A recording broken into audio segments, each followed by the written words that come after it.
하나님 말씀은 신약성경 베드로전서 3장 1절입니다. 오늘 말씀 읽기 본문 베드로전서 3장인데요.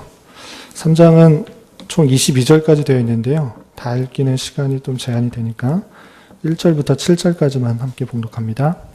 신약성경 베드로전서 3장 1절부터 7절까지 말씀 함께 봉독하겠습니다. 아내들아, 이와 같이 자기 남편에게 순종하라. 이는 혹 말씀을 순종하지 않는 자라도 말로 말미암지 않고 그 아내의 행실로 말미암아 구원을 받게 하려 함이니 너희의 두려워하며 정결한 행실을 봄이라. 너희의 단장은 머리를 꾸미고 금을 차고 아름다운 옷을 입는 외모로 하지 말고 오직 마음에 숨은 사람을 온유하고 안정한 심령에 썩지 아니할 것으로 하라. 이는 하나님 앞에 값진 것이니라. 전에 하나님께 소망을 두었던 거룩한 부녀들도 이와 같이 자기 남편에게 순종함으로 자기를 단장하였나니 사라가 아브라함을 주라 칭하여 순종한 것 같이 너희는 선을 행하고 아무 두려운 일에도 놀라지 아니하면 그의 딸이 된 것이니라. 남편들아, 이와 같이 지식을 따라 너희 아내와 동거하고 그를 더 연약한 그릇이요 또 생명의 은혜를 함께 이어받을 자로 알아 귀히 여기라. 이는 너희 기도가 막히지 아니하게 하려 함이라. 아멘. 이 시간에도 여기까지 나오신 여러분들 위해 하나님의 크신 은혜가 함께하기를 진심으로 기원합니다. 말씀 읽기 본문은 베드로전서 3장입니다. 우리가 앞서서 교훈받았던 것처럼 베드로전서는 AD 64년경 네로 황제로부터의 많은 핍박과 탄압 가운데 있는 성도들에게 베드로 사도가 그런 핍박과 탄압, 환난 속에서도 하나님을 더욱더 소망하는 가운데 인내해야 될 것이고 그러한 가운데 하늘의 소망을 갖고 더욱더 거룩해져야 함을 말씀해 주고 있는 그런 책이다라고 교훈받았습니다. 3장에서 말씀도 마찬가지입니다. 핍박과 환난 중에 있는 그런 성도가 어떠한 삶을 살아야 되는지 교훈하고 있는데 3장은 크게 두 부분으로 구별하여서 이해할 수 있습니다. 우리가 방금 읽었던 1절부터 7절까지는 그런 환난과 핍박 속에서도 아내 된 자로서의 도리가 어떠한 것인가, 또한 남편 된 자로서 어떠한 도리를 지켜야 되는가, 남편과 아내에서의 도리를 교훈하고 있고요. 그리고 읽지는 않았지만 8절부터 22절까지는 환난과 고난 속에서 핍박을 당할 때 그러한 악을 악으로 갚을 것인가, 아니면 어떻게 해야 될 것인가, 악을 악으로 갚을 것이 아니라 악을 선으로 갚아야 될 것을 말씀해 주고 있습니다. 먼저 앞부분의 내용들을 먼저 살펴보도록 하겠습니다. 1절에 벌써 보면 아내들아 라고 되어 있는데, 그래서 아내들아 남편에게 순종하라, 이 말씀만 보면 우리가 잘 아는 말씀인 에베소서 6장에서 아내 된 자로서 또는 남편 된 자로서 교훈하고 있는 말과 크게 다르지 않은 그런 모습을 볼 수 있는데, 그런데 그 에베소서와 구별된 점은 무엇인가 라고 했을 때, 에베소서는 남편과 아내가 한 교회를 이루었을 때 자세를 표현하고 있다고 하면, 베드로전서 3장, 오늘 말씀 읽기 본문에서 아내들의 대상은 그 남편이 하나님을 믿지 않는 경우일지라도 아내가 어떤 자세를 가져야 되는가를 보여주고 있습니다. 그 내용, 절대적인 내용은 막 크게 다르지 않지만 그 대상에 있어서는 우선 다른 것을 볼 수 있습니다. 왜 어떻게 그렇게 생각할 수 있는가? 1절에서 보면, 1절 하반절에 보면 이렇게 표현하고 있는 것입니다. 1절 하반절에 보면 그 아내의 행실로 말미암아 구원을 받게 하려 함이니, 남편에게 순종하는 것, 그 순종하는 모습을 통해서 혹 그 아내의 행실로 말미암아 구원을 받게 하려 합니다라는 그런 표현을 볼 때, 이 아내의 남편은 하나님을 믿지 않는 그런 사람일 것이라는 것들을 생각해 볼 수 있습니다. 그렇게 대상이 약간 차이 있다는 것들을 전제해서 알아두시면 될 것 같고요. 그럼에도 불구하고 아내가 남편 된 자에게 보여야 될 모습은 무엇인가? 자기 남편에게 순종하는 것이다 라고 할 수 있습니다. 남편에게 순종하는 그런 모습을 통해서 남편이 그 모습을 통해서 구원을 받을 수 있다라고 하시는 것이죠. 세상과는 다른 그런 모습을 볼진데 그 남편이 아내가 세상과 다른 그런 모습을 통하여서 이 사람이 믿는 것, 이 사람이 행하는 것이 세상과 같지 않고 다른 이치와 법칙을 따르는구나 라는 것들을 생각하고 하늘에 계신 하나님, 보이지 않는 하나님을 깨달을 수 있다라는 것입니다. 구체적으로 아내들의 모습이 어떻게 되는가 2절부터 4절까지 표현되어 있는데요. 2절에서 보면 그런 순종의 모습들 그리고 세상과는 다른 그런 모습들이 어떻게 표현되는지 살펴볼 수 있습니다. 2절에 보면 너희의 두려워하며 정결한 행실을 봄이라. 그 아내가 행하는 그런 모습들을 볼 때 두려워하는 것, 세상을 두려워하는 것이 아니라 하나님을 두려워하고 생명을 좌우하는 그런 자를 두려워하는 것입니다. 그리고 정결한 행실을 보는 것을 통하여서 남편이 구원을 받을 수 있다라고 표현하고 있습니다. 그리고 3절에서 보면 너희의 단장은 머리를 꾸미고 금을 차고 아름다운 옷을 입는 외모로 하지 말고 오직 마음에 숨은 사람을 온유하고 안정한 심령에 썩지 않을 것으로 하라라고 하고 있습니다. 외적인 것을 꾸미는데 급급한 것이 아니라 그것을 뛰어넘어 마음을 가꾸고 마음을 온유하게 하여서 썩지 아니할 그런 보석과 같은 하나님 앞에 아름다운 것으로 마음을 단정히 하라라고 하고 있습니다. 그리고 그런 것을 통하여서 남편이 이 사람이 믿는 하나님, 따르는 하나님, 그 하나님이 어떠한 하나님인지를 깨닫고 그 행실로 말미암아 하나님을 만나게 되는 그런 은혜가 있을 수 있기 때문에 아내된 자로서 이렇게 표현하고 있습니다. 그리고 5절과 6절에서는 사라의 예를 들면서 사라가 아브라함을 주라 칭하면서 그러한 모습을 잘 보였다라고 표현하고 있습니다. 그리고 남편 된 자로서는 어떻게 해야 되는가? 7절 한 절에 나와 있는데요. 한 절에 한축적으로 이렇게 표현되고 있습니다. 7절 보면 남편들아 이와 같이 지식을 따라 너희 아내와 동거하고 그를 더 연약한 그릇이요 또 생명의 은혜를 함께 이어받을 자로 알아 귀히 여기라. 그래서 지식을 따라 너희 아내와 동거하고 라고 했을 때 지식이 어떤 지식인가? 여기는 구체적으로 지시하는 것이 어떤 것인지 잘 표현되지 않지만 주석서를 살펴볼 때에 이 7절 하반절에 나와 있는 그런 특징들을 가진 지식이다. 어떤 지식인가? 아내가 더 연약한 그릇이라는 것을 아는 지식. 그리고 그 아내가 생명의 은혜를 함께 이어받을 자라는 것을 아는 지식을 따라 아내와 동거하라라는 것이죠. 그냥 내 육신의 만족을 위한 내 욕심을, 내 정욕을 만족시킬 그런 자가 아니라, 그런 사람으로서 대상이 아니라, 더 연약한 그릇이요, 생명의 은혜를 함께 이어받을 자인 것을 알아서, 그러한 지식들을 알아서 함께 거하라, 함께 동거하라 라고 하는 것입니다.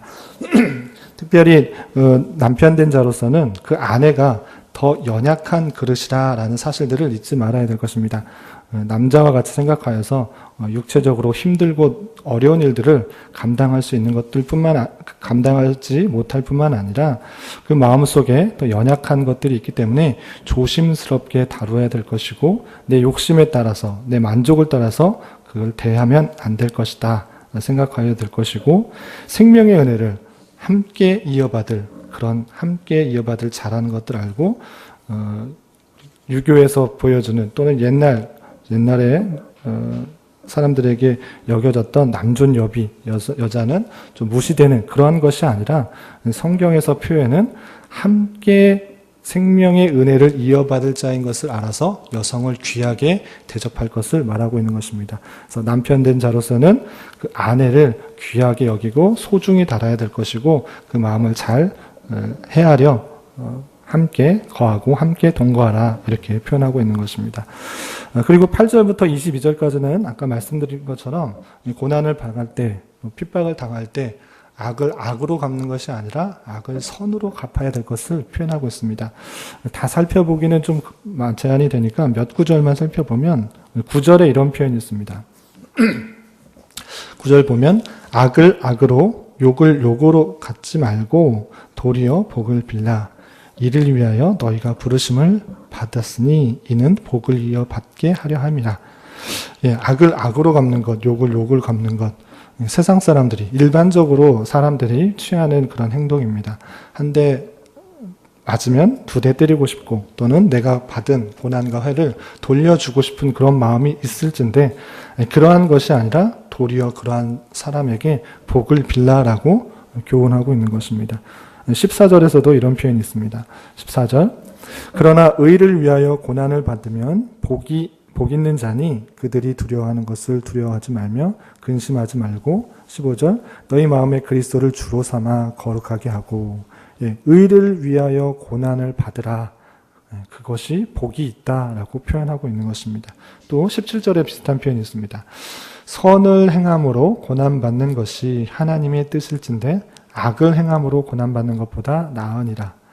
예, 악으로 갚지 말고, 욕을 욕으로 갚지 말고, 그러한 자에게 복을 빌 뿐만 아니라, 그러한 선을 행할 때 당하는 고난과 핍박, 그런 것이 하나님의 뜻일진데, 그런 것을 두려워하지 말고, 그것을 담당하는 것, 그 자체가 복이 있다라고 표현하는 그런 교훈입니다. 이런 말씀들은 그냥 베드로 전서에 그냥 있는 표현이 아니라 성경의 여러 군데 비슷한 표현들을 하고 있는 것을 살펴볼 수 있습니다. 여러분들 말씀일기 설교노트 책자에도 잘 표현되어 있는데요. 혹시 없으신 분들은 성경을 좀 찾아보시면 되고, 성경책 혹시 없으신 분들은 제가 읽어보도록 하겠습니다. 베드로 사도만 이렇게 세상의 악과 또 핍박에 대해서 이렇게 표현하는 것인가, 그런 것이 아니고 다양한 성경의 표현도 이와 비슷한 것을 볼 수 있습니다. 로마서 12장 14절에 보면 이런 표현이 있습니다. 로마서는 아시다시피 바울 사도가 로마에 있는 교회들에게 쓴 편지인데요. 이런 표현이 있습니다. 로마서 12장 14절에 보면 너희를 박해하는 자를 축복하라. 축복하고 저주하지 마라. 박해를 받았을진데 그것을 박해를 갚는 것이 아니라 축복하고 저주하지 말라, 이렇게 표현하고 있는 것입니다. 또한 로마서 12장 17절에도 이런 표현이 있습니다. 아무라도 악을 악으로 갚지 말고 모든 사람 앞에서 선한 일을 도모하라. 로마서 12장 19절에 계속해서 너희가 친히 원수를 갚지 말고 하나님의 진노하심에 맡기라. 로마서 12장 계속 이어지는 20절에 보면 내 원수가 줄이거든 먹이고 목마르거든 마시게 하라. 그리함으로 내가 내 숯불을 그 머리에 쌓아 놓으리라. 원수에게 박해를 당하고 핍박을 당하고 악을 당하였을 때 그것을 똑같이 악으로 갚는 것이 아니라 그를 축복하고 저주하지 말고 선한 일을 도모하라. 이것이 성도들에게 주어진 자세라, 이렇게 교훈하고 있는 것입니다. 이것은 바울 사도만 그랬는가? 그것이 아니고 주님께서도 이러한 표현들을 한 것을 살펴볼 수 있습니다. 누가복음 6장 27절 28절에 이렇게 표현되고 있습니다. 누가복음 6장 27절 28절에 보면 너희 원수를 사랑하며 너희를 미워하는 자를 선대하며 너희를 저주하는 자를 위하여 축복하며 너희를 모욕하는 자를 위하여 기도하라. 조금 뛰어넘어서 6장 35절에 원수를 사랑하고 선대하며 아무것도 바라지 말고 구워주라. 36절 너희 아버지의 자비로우심과 같이 너희도 자비로운 자가 되라 라고 표현하고 있습니다. 이런 것처럼 단순히 베드로 사도만 이런 것을 강조하는 것이 아니라 악을 선으로 행하고 그들을 축복하고 또 선대하고 악을 선으로 갚으라는 그런 표현들이 베드로 사도만 그런 것이 아니라 바울 사도도 예수님께서도 그러한 표현들을 하는 것을 볼 수 있습니다. 우리의 본성상으로는 해를 당할 때, 손해를 끼쳤을 때, 또는 핍박을 받았을 때, 고난을 받았을 때 똑같은 방법으로 복수하고 싶고 또 대하고 싶지만 그런 것이 아니라 그 모든 것이 하나님의 섭리와 인도하심의 한 분으로 여기고 그를 대할 때 선을 행하고 하나님께서 주신 마음 가운데 세상을 대할 때 세상과 다른 삶으로 살아가는 모습을 통하여서 사람들이 변하고 또한 하나님께 택하신 백성들이 돌아오는 것을 볼 수 있습니다. 잘 아시다시피 역사적으로 봤을 때 이 네로 시대, 네로 박해가 있을 때 수많은 사람들이 핍박과 탄압으로 기독교인들이 순교를 하였습니다. 더 많은 사람들이, 수많은 사람들이 순교하였을 때 그들이 저항하고 그를 악을 악으로 갚는 것이 아니라 기쁜 마음으로, 즐거운 마음으로 순교, 지금 이러한 자세를 가지고 순교를 당했던 것을 볼 수 있습니다. 네로 황제의 핍박 아래 많은 사람들이, 많은 기독교인들이 순교를 당했을 때 그 기독교인들이 줄었던 것이 아니라 오히려 그 모습을 보고 세상과 다른 모습, 그리고 세상에 연연한 것이 아니라 그런 사람들을 더 선대하고 또 하나님의 뜻을 잘 실행하는 그런 모습을 보일 때 믿지 않는 사람들이 오히려 하나님을 믿고 따르는 그러한 역사적 사실들을 볼 수 있었습니다. 그러한 것처럼 우리는 악을 악으로 갚는 것이 아니라 우리를 핍박하는 자를 복수하고 또 똑같은 방법으로 되갚는 것이 아니라 그들을 선대하고 또한 축복하고 하나님의 뜻이 이것이 무엇인지를 생각해 보며 내 자신으로서는 더욱더 거룩해지며 하나님의 모습과 같이 하나님께서 원하시는 그리스도의 장성의 분량에까지 이르기에 힘쓰는 자가 되어야 될 것이고, 그것을 통해 믿지 않는 사람들 또한 세상과 다른 방법과 가치로 살아가는 모습을 통해서 하나님이 누구신가, 과연 하나님이 누구시기에 저런 모습으로 살아가는가를 깨닫고 주께로 돌아올 수 있는 그런 모습을 깨달을 수 있는 것입니다. 이런 말씀들을 대할 때 우리의 심정적으로는, 우리 본성적으로는 많이 따르기가 쉽지 않습니다. 아내를 사랑하고 또는 남편을 잘 대하는 것, 그리고 뿐만 아니라 악으로 대하는 사람들에게, 우리에게 핍박을 주는 그런 사람들에게 선대하는 것, 그런 것이 쉽지는 않습니다. 그렇지만 하나님께서 우리 속 사람을 자극시면서 이러한 것들이 하나님께서 원하시는 것이라는 것들을 다시 한번 교훈할 때 우리의 본성들을 억제하고 하나님께서 원하시는 삶을 살아가기에 힘써야 될 것입니다. 여러분들 말씀일기 책자의 교훈과 적용에 있는 것처럼 본성을 거스르는 교훈, 그럼에도 우리의 속사람을 자극시키는 말씀을 대할 때에, 우리가 이런 말씀을 대할 때 결코 쉽지 않지만 예수 그리스도께서 우리 주님의 대속의 은혜 가운데 거듭난 자들로서 이 말씀에 반응하도록, 믿음에 반응하도록 주신 말씀이라는 것들을 생각하면서 우리가 말씀을 생각하며 잘 반응해야 될 것입니다. 이렇게 살면 구원받는다라는 것이 아니라 이미 구원받은 자로서 이렇게 아니고는 달리 살아갈 길이 없기 때문에 이런 말씀을 받은 자로서는 세상과 다른 가치관과 기준인 말씀으로 하루하루 살아가기에 힘써야 될 것이고, 이러한 일을 당할 때 또 하나님께서 원하시는 삶으로 나아가면서 우리 신앙이 성숙하고 성장해야 될 것입니다. 세상과 다른 가치관과 기준은 하나님의 말씀으로 하루하루 살아갈 수 있는 저와 여러분이 되시기를 주님의 이름으로 부탁을 드리겠습니다. 기도하겠습니다. 하나님 아버지, 오늘 말씀을 통해 부부간의 관계 속에서 어떻게 살아가야 하는지와 핍박과 환난 속에서도 악을 악으로 갚는 것이 아니라 선으로서 악을 대항해야 함을 배웠습니다. 주님, 그러나 우리의 모습들이 참으로 부족하고 연약합니다. 내 자신의 뜻만 앞세우며 내게 해를 끼친 자에게 원망하며 또는 복수하는 자임을 고백합니다. 주님, 우리의 연약함을 불쌍히 여기시고 우리의 본성을 거스르는 이러한 교훈 속에서 믿음으로 반응하며 실천하기 힘쓴 자 되게 하여 주시고, 부족하고 허울진 모습 속에서도 주님의 대속의 은혜를 받은 자임을 잘 깨달아 말씀에 더욱 반응하며 온전히 주님의 성품을 닮아가는 자 되게 하여 주시옵소서. 주님께서 이 땅에 오신 성탄을 기뻐하며 감사하는 시기입니다.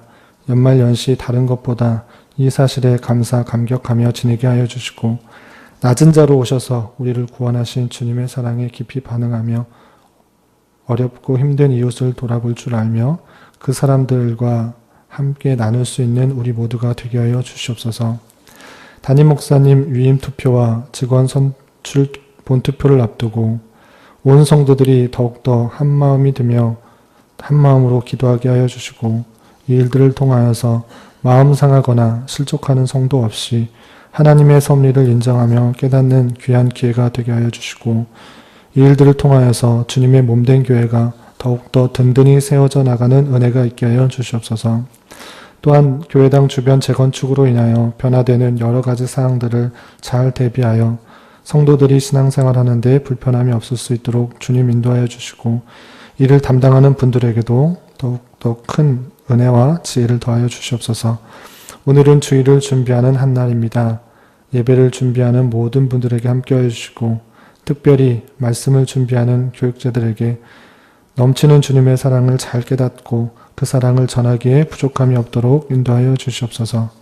추워진 날씨에 더욱 힘들어하는 여러 병역자들이 있습니다.